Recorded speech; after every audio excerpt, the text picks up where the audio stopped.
ದಸರಾ ಉತ್ಸವ 3ನೇ ತಾರೀಕಿನಿಂದ 12ನೇ ತಾರೀಕಿನವರೆಗೆ ನಡೀತದೆ.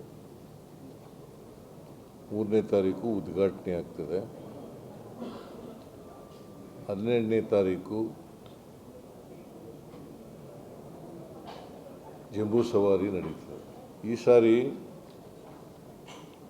ದಸರಾವನ್ನು ವಿಜೃಂಭಣೆಯಿಂದ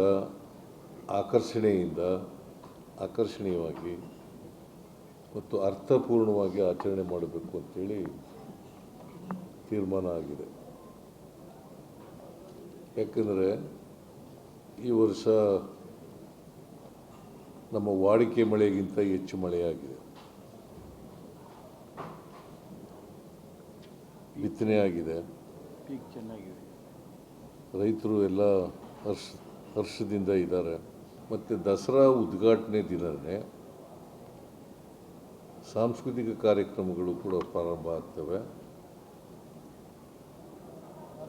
ಮತ್ತು ದೀಪಾಲಂಕಾರನೂ ಕೂಡ ಪ್ರಾರಂಭ ಆಗುತ್ತೆ.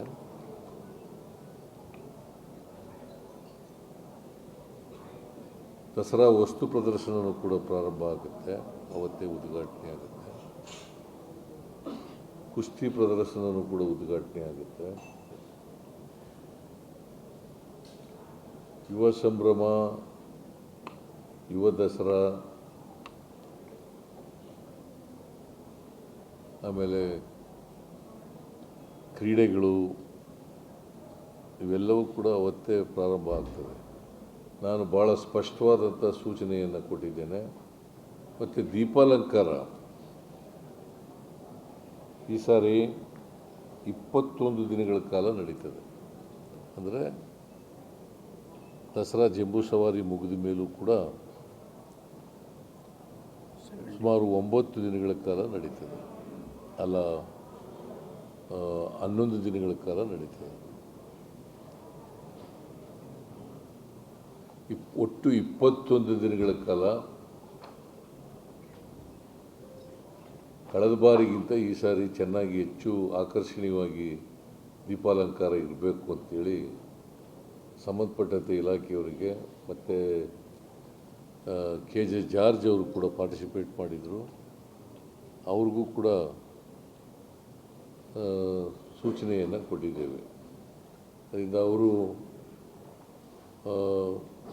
ಭಾಳ ಚೆನ್ನಾಗಿ ಆಕರ್ಷಣೀಯವಾಗಿ ಮಾಡ್ತೀವಿ ಅಂತೇಳಿ ಮಾತು ಕೊಟ್ಟಿದ್ದಾರೆ.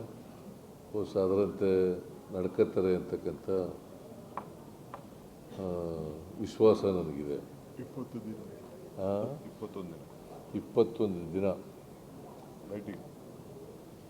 ಸೊ ಪ್ರವಾಸಿಗರಿಗೆ ಬಂದಾಗ ಪ್ರವಾಸಿಗರಿಗೆ ಸರಿಯಾದ ರೀತಿಯಲ್ಲಿ ಮಾರ್ಗದರ್ಶನ ಮಾಡ್ತಕ್ಕಂಥ, ಸೆಕ್ಯೂರಿಟಿ ಒದಗಿಸ್ಕೊಡ್ತಕ್ಕಂಥ, ಟ್ರಾಫಿಕ್ ಮ್ಯಾನೇಜ್ಮೆಂಟ್ ಮಾಡ್ತಕ್ಕಂಥ ಕೆಲಸವನ್ನು ಪೊಲೀಸ್ನವರು ಮಾಡಬೇಕು ಅಂತೇಳಿ ಅವರಿಗೆ ಸೂಚನೆಯನ್ನು ಕೊಟ್ಟಿದ್ದೇನೆ.